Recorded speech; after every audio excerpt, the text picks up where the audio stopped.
I made this clay necklace with them.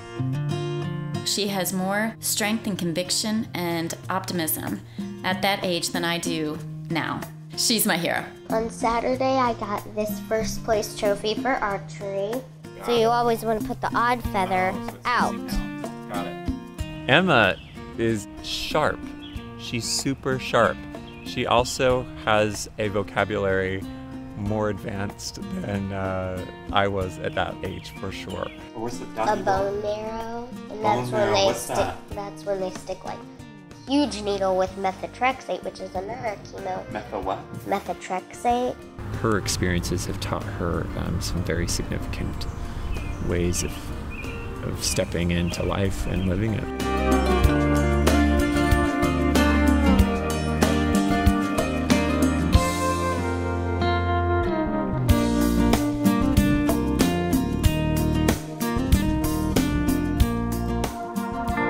October 24th, 2013, and she had this horrible cough. So they had us go for blood work.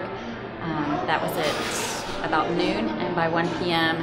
they were calling us, telling us to take her to Children's and with the possible diagnosis of leukemia. So world changed immediately.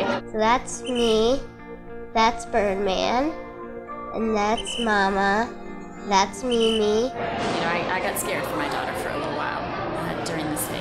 And now within 2 weeks, we go into maintenance, which is the last phase, so we're so excited for that. Does Maggie live around here? Yes, or she just lives visiting? inside, because they're like these... She lives inside the museum. Red Fred, who's my little red bird, I feel like he came and sat on my shoulder and whispered in my ear, and he said, Dallas, take a book.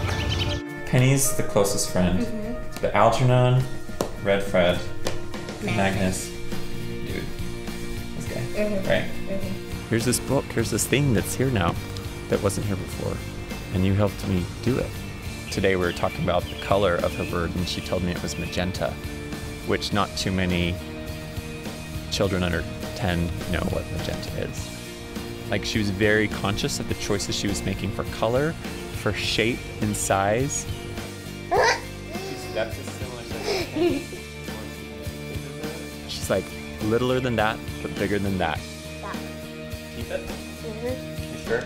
Yep. Hey. Maggie fixed that color. Yay. Hey, Maggie. Hey, Maggie Sousa.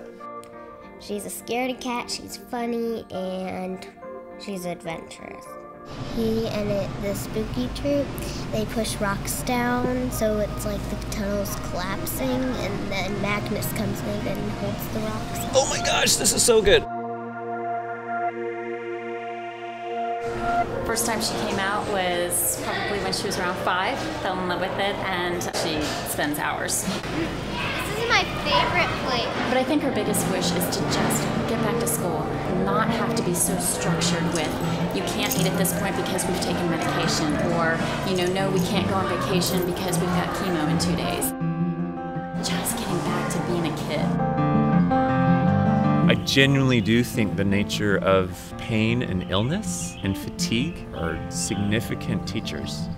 All these children whom I have the opportunity to work with, they're still choosing to be inventive and creative and choosing to have a good attitude.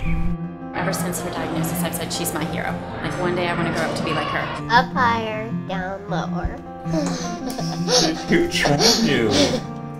Who trained you? I think this. Yeah, that girl. She's definitely my mini-me, for sure. Definitely. Tell me what that means.